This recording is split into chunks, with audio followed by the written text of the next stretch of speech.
What is up, YouTube? Today I'm going to be talking about the largest e-commerce site that started out selling books, and now they sell everything. I even got my socks from them. The one, the only, Amazon. So this is what we're going to do here. Number 1, grab you a nice cup of iced coffee.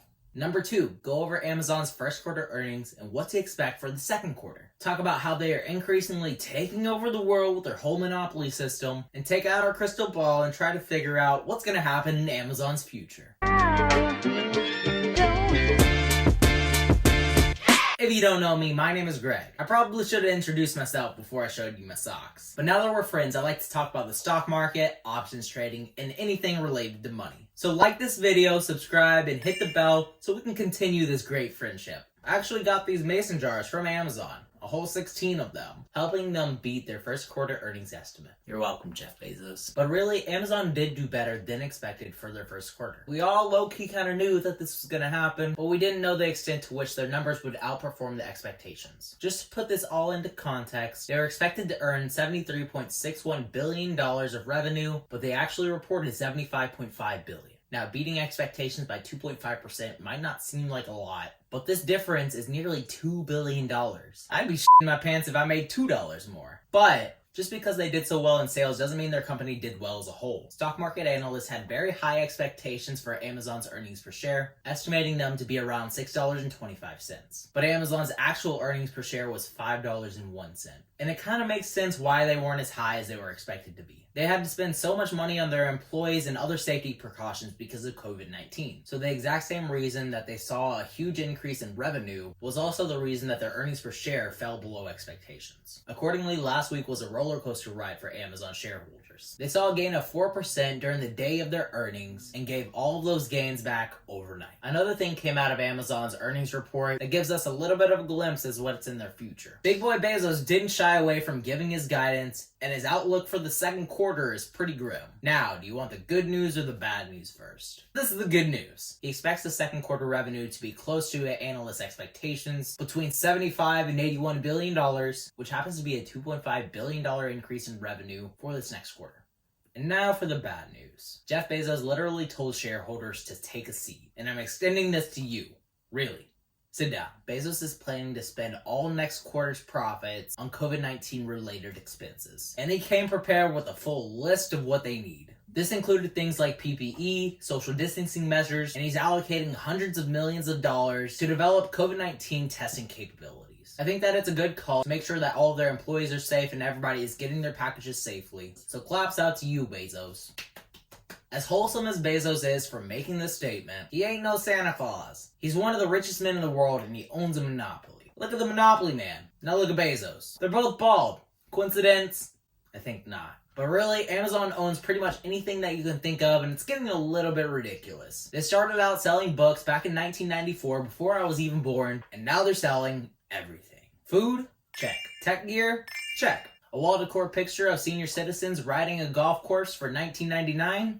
Check. I've shared my thoughts on the future of e-commerce, and I really do believe that the future is moving away from storefronts and moving into the online space. And within that online space, Amazon is a majority stakeholder.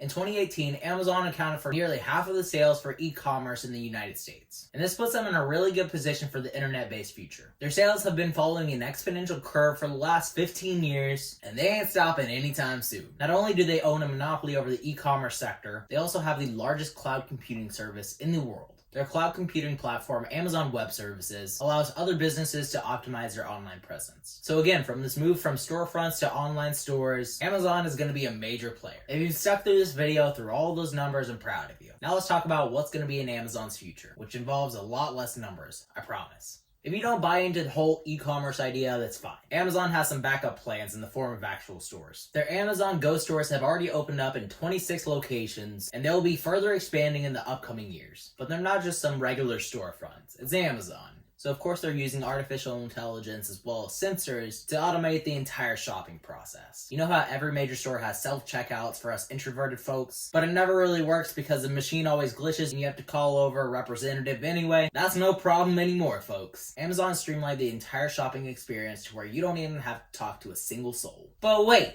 There's more. Amazon has been trying to get into the online advertising space and steal those sweet ad dollars from the almighty Google. This is gonna be like watching Godzilla vs. Kong all over again. Two huge techs going head to head, battling it out for the next 10 years. But wait!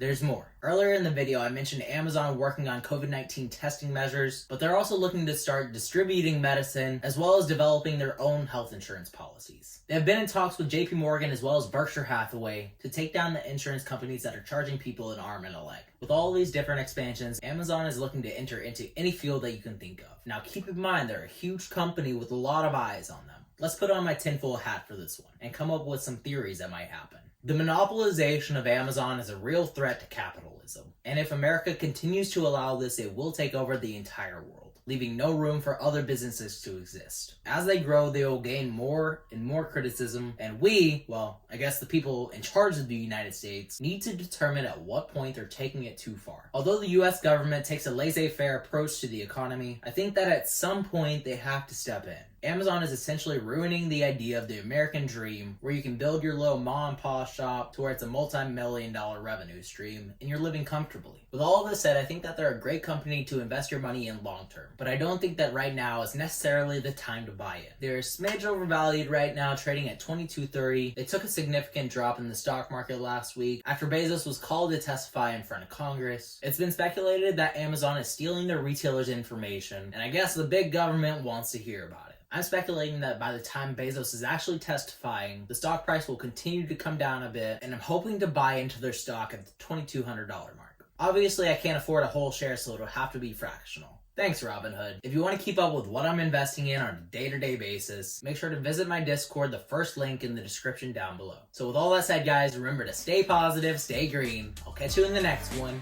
Bye, guys.